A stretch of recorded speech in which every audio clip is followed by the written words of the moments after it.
नमस्कार दोस्तों, आज का जो हमारा विषय है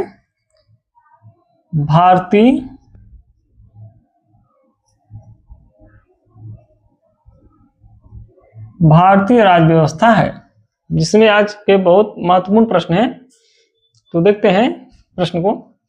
पहला प्रश्न है, दिसंबर 1953 में केंद्र सरकार द्वारा गठित राज्य पुनर्गठन आयोग में कुल कितने लोग रखे गए थे?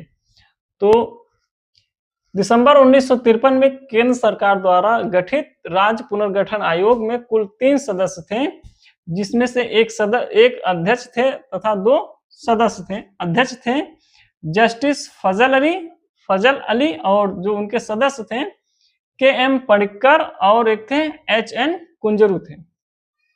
अगला प्रश्न है, 7वां संविधान संशोधन अधिनियम किस वर्ष लाया गया था? तो यह 1956 में लाया गया था तथा इसमें 2 प्रकार के राज्यों का गठन किया गया था।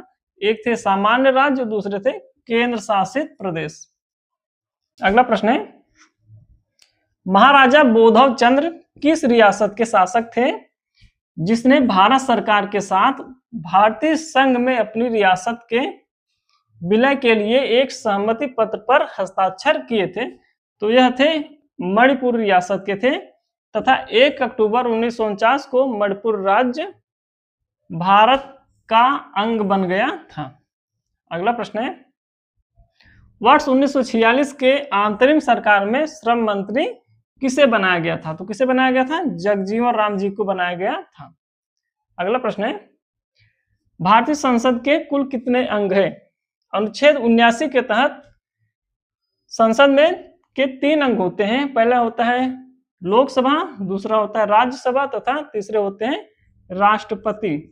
कोई भी विधेयक हो, सबसे पहले लोकसभा तथा राज्यसभा में पारित होने के बाद वह अंतिम रूप से राष्ट्रपति के पास जाता है। उनके हस्ताक्षर के उपरांत ही वह एक विधेयक के रूप में लागू होता है।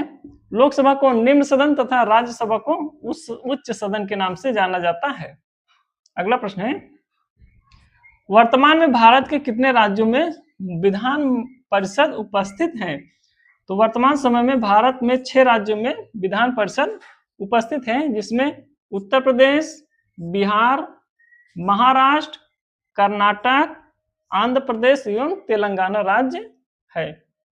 अगला प्रश्न है, आरंभ में भारतीय संविधान सभा में ब्रिटिश अधीन भारतीय क्षेत्र के लिए कितनी सीट आवंटित की गई थी?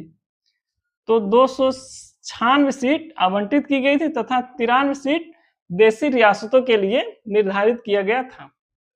अगला प्रश्न है, कैबिनेट मिशन में कुल कितने सदस्य थे? तो कैबिनेट मिशन में कुल 3 सदस्य थे, जिसमें पहले थे पार्थिक लॉरेंस, दूसरे थे स्टेफोर्ड क्रिप्स और तीसरे थे A.V. अलेक्जेंडर थे। अगला प्रश्न है, रेगुलेटिंग एक्ट 1773 के दोषों को दूर करने के उद्देश्य से किस वर्ष एक संशोधन अधिनियम लाया गया था? तो किस वर्ष लाया गया था? 1781 में लाया गया था। अगला प्रश्न है, किस अधिनियम द्वारा ब्रिटिश ईस्ट इंडिया कंपनी के लिए एक बोर्ड ऑफ कंट्रोल का सृजन किया गया था? तो पिट्स इंडिया एक्ट 1784 के अधिनियम द्वारा लाया गया था। अगला प्रश्न है, किस अधिनियम द्वारा पहली बार ब्रिटिश ईस्ट इंडिया कंपनी के व्यापार एकाधिकार को समाप्त कर दिया गया था? तो किस वर्ष लाया गया? चार्टर्ड एक्ट 1813 के अनुसार लाया गया था। अंतिम प्रश्न है, कौन सा उपबंध भारत सरकार अधिनियम 1919 का है? तो इसमें कई उपबंध थे, तो कुछ उपबंधों को हम देखते हैं। पहला था प्रांतों में द्वैत शासन लागू करना या उसकी शुरुआत करना।